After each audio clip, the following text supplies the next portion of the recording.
Hey guys, just wanted to give you guys a little bit of an update. Today, I've been under the weather. And the reason is, well, let me get to that in a second. I was feeling, I felt great all week.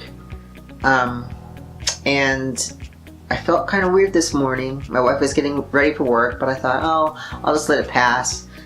Felt some cramping in my stomach. My muscles were cramping. Then my leg muscles were cramping. But she went to work and I managed to fall back to sleep. And the dog was barking. The dog was barking because the cat was outside and it was raining and the cat was trying to get in.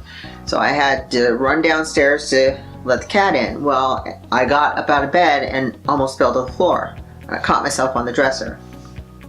Then I had to make it downstairs. I hobbled downstairs and I was like, what the heck's going on here? So finally I get the cat in and my heart's pounding.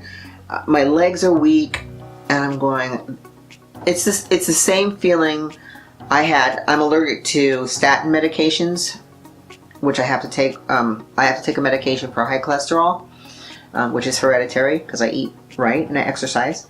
But, so I can't take statins because this is the same, muscle atrophying and cramping was happening at the time when I was taking the statin medications. So, the only thing I've changed was I started Finasteride.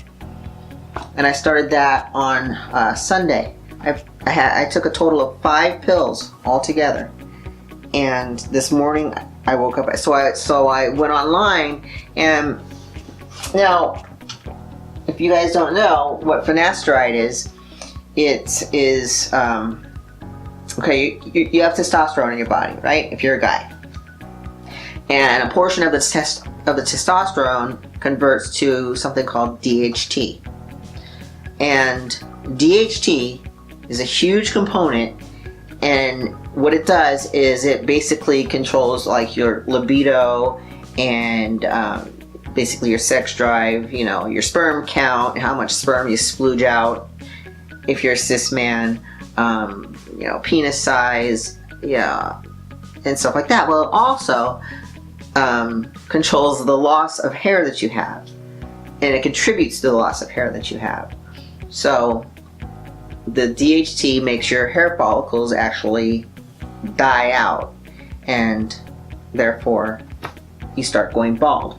So I thought I would take Finasteride to try to stop the hair from falling out. So I looked up the side effects, and all I knew about was the sexual side effects, but I dug deeper, and there are cases of people that have muscle atrophy and cramping and stuff like that, and weakness, and that's what I woke up to. And I was dizzy, and that's another one of the side effects. So needless to say, I stopped the medication immediately. Not gonna take it, not worth it. If I lose my hair, I lose my hair.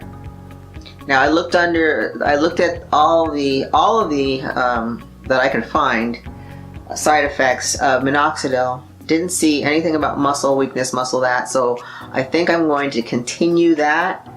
I'll stay off of it for a little while, let my system get clean, start back on it, and see how I feel after that. Now, the road to Meta, I went to my doctor down at Fenway Health in Boston and told him about, my getting the attempts to get, or my ambition, or my, planning on getting a metoidioplasty.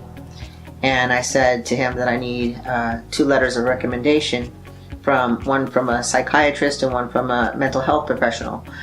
My doctor requires that. Not all doctors require, 2 mental health professionals, but she does. Dr. Bowers does.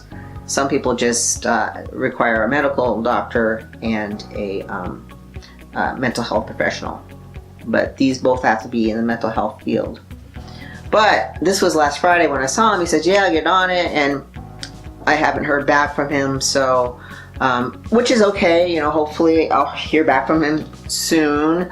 But the letter has to be written within 1 year of the operation. So the surgery is scheduled for July of 2018. So I don't have to really see the therapist until like starting in July.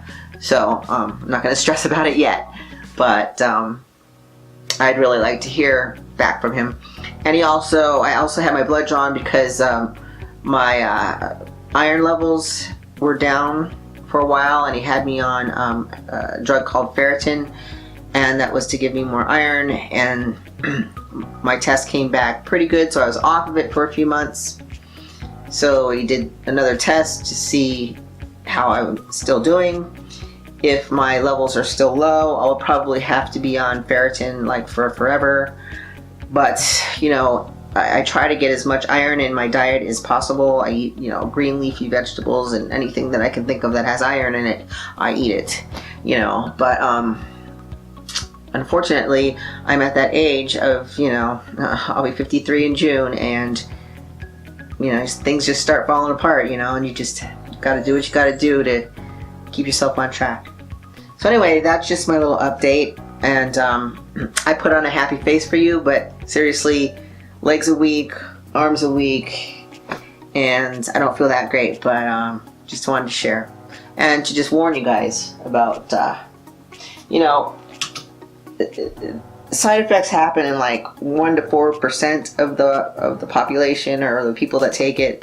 Not a huge number, but they do happen, and I tend to get side effects with almost everything I have, you know, so anyway. No finasteride for me. Then I'll talk to you guys next time. Alright, bye.